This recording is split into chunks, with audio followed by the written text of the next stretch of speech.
play La Bamba Oil Country. Edmonton gets their first win of the season, and I am so pumped right now. I have people above me. I'm trying to just keep my emotions. I'm trying to prevent myself from screaming right now. Edmonton wins. I get to wear the victory chain for the first time this season. Edmonton prevents themselves from going 0-4 on their season opening homestand. They were down 2-0. They come back with a massive, massive victory, and I think that this could truly be a turning point in the regular season for Edmonton. And yes, we're already talking about major turning points of a season, and it's only October 15th. My name is Austin. Welcome to the post-game reaction and recap. If you end up enjoying these videos, make sure you hit that like button, and if you really like it and you're not yet subscribed, make sure to subscribe because there's a decent amount to talk about and react to in this video. And in terms of the overall game, the turning point really was the third period. The Oilers kill off that early penalty, and then later on, after the Oilers had a power play of their own that they did not convert on, Stuart Skinner is hit hard behind the net by Couturier, and Troy Stecher immediately drops his gloves. Immediately. Now, why is this significant? Well, on Sunday against the Calgary Flames, the Oilers, was it Sunday? Yes, it was Sunday. The Calgary, I forget who it was on Calgary, Backlund, hit Stuart Skinner on the back of the leg with his stick, gave him a good slash. Skinner went down, and nobody on Edmonton really did anything, at least not on the ice. There was definitely some yapping going on, but nobody did anything physically on the ice. Nobody throughout the rest of that game went after Backlund to make him pay for that, and I thought that was concerning. I talked about it in my day after video. I talked about it in the post-game reaction that night. I said, where is the response? Where is your team coming together to defend themselves? After Stuart Skinner was hit, Couturier, he immediately drops the gloves with Troy Stecher because Stecher was having none of it. And you know what I love? Even though they didn't call a penalty on Couturier, which they should have, that should have been goalie interference. Yes, Stuart Skinner stood his ground, and maybe the official said, Skinner could have moved. It's not on the goaltender. It's not on the onus for the goaltender to move in that situation. It's on the player, the forechecker, to at least look like they're attempting to get out of the way. Couturier did not do that. Ran into Stuart Skinner. But the refs, they didn't give Couturier goalie interference, but I did like that they did not give Troy Stecher an instigator penalty because I would have been so upset at that point. The officiating was already, I'm going to call it questionable in this game. I'm not going to outright say that it was cheesy, but I will say it was questionable. If the Oilers had lost this game, it would not have been because of officiating. However, officiating definitely is a storyline right now in Oil Country, but we will eventually talk about that. I want to talk about Stecher, though. He fights, and then the next shift, Corey Perry, he takes a number. He fights Farabee. I don't know what happened between Perry and Farabee earlier in the game, or maybe that was Corey Perry just trying to keep the bench jacked up, keep the adrenaline going. Whatever the case is, the Oilers looked like a team tonight. They grinded away to come back and find a way to win this hockey game. The players looked like they were giving a damn. And yes, there were some players that played more poorly than others. I am not going to critique the first win of the season right now. What I will say is I truly think that this is a huge turning point. Evan Bouchard had a terrific game-tying goal from McDavid and Draisaitl, and then Draisaitl gets the game winner in overtime from Connor McDavid. The Oilers' big guns showed up when they needed them the most. They're getting the depth scoring. You had a goal from Adam Henrique. You had a goal from Connor Brown. Jeff Skinner has been incredible so far early this season for Edmonton. But like I said, the turning point was the third period. Oilers are down by a goal. Stuart Skinner behind the net gets hit, and then Troy Stecher drops his gloves. And I will say, when the Oilers were down 2-0, I texted my dad, and I have the text. I said, if the Oilers go down in this game, if they're going to go down, if they're going to lose and go 0-4 on this homestand, I told my dad, I was like, I want every single player on Edmonton to take a number and drop the gloves and beat the F out of someone. Sometimes, I consider myself more new school in terms of how I enjoy the game. I don't think fighting is a necessity in hockey. However, I don't outright think it should be banned. And there are certain situations where I think fighting can actually be a positive when it comes to bringing a room together, building that chemistry, that locker room camaraderie, getting players closer together, especially with the turnover that the team had, a lot of new faces.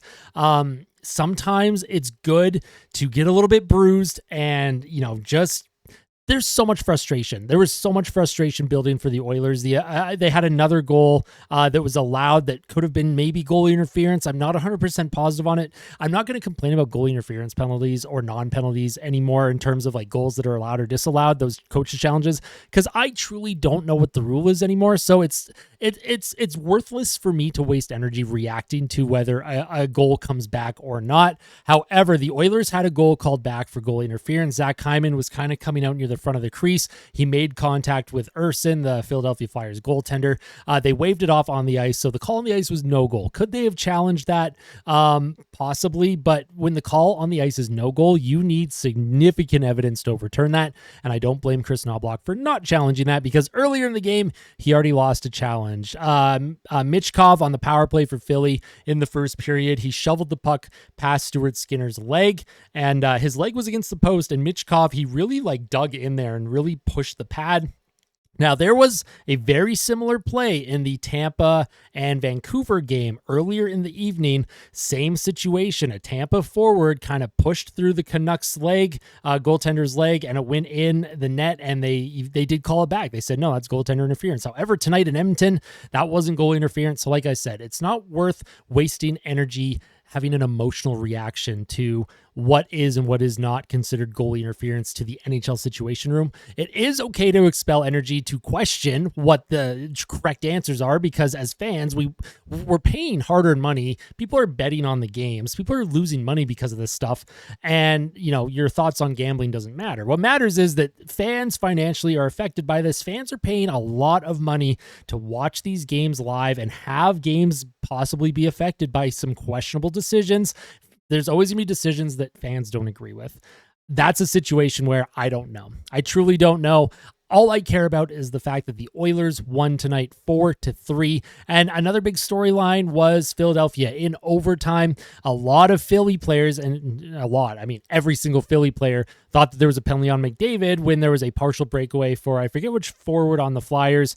McDavid, he reached around, but on the one camera angle I saw, the behind the net in the corner cam, Connor McDavid didn't wrap himself around the Philly forward. He didn't put his stick in the wrists. He initially reached around and then he let go. He didn't grab him, and the Philadelphia player fell down.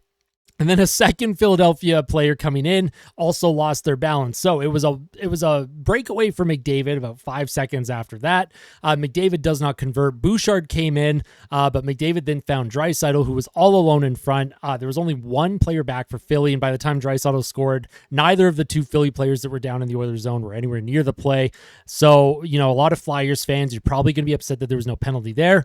My counter argument to complaining about that is your team, if you look on the left side of the screen, had 7 power plays. You converted on 2 of them. The Oilers only had 4 power plays. If the Philadelphia Flyers wanted to win this game, you were up 2-0. You had 7 power plays. You could have absolutely put this game completely out of reach on the ice, and they did not do that. I agree with the officiating in overtime. Not a penalty. Good non-call on McDavid, and then, of course, the Oilers are rewarded with a goal. Of course, it's always frustrating, Philly fans, and I do really try and remain neutral on this channel. One of the things that a lot of fans from other teams appreciated about this channel during the playoffs especially was how grounded and neutral I truly try and be when it comes to analyzing the game.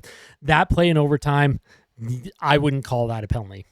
Ever. Imagine that gets called in a Stanley Cup Final Game 7 in overtime. People would lose their minds. It's just not going to happen. The Oilers win. I'm happy. We get the victory chain. We get to play La Bamba.